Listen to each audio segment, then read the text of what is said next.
In this recipe, you will be learning how to make a steamed chicken. You can use breast, but I love the chicken legs, so that's why we use. Same way we used to cut for tandoori chicken leg. You can check my other video. If you don't want the skin, you can remove it. Otherwise, keep the skin. So start with lemon juice. So after lemon juice, salt. Ensure it's not too much salt as well. And then nicely crushed pepper. Freshly crushed pepper is good for flavor. The best way, we can leave it like this for an hour.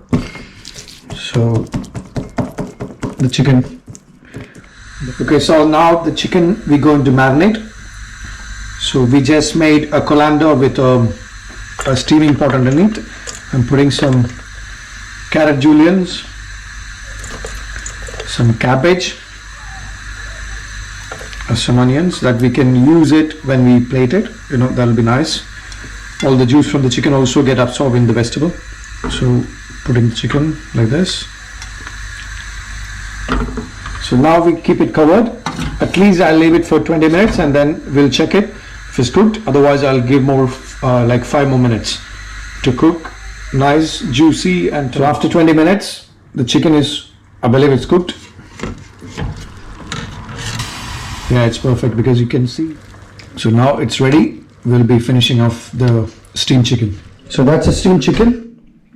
So you serve it and then we can serve along with the chutney what we made, the ginger and spring onion chutney on the side. That's it. Enjoy.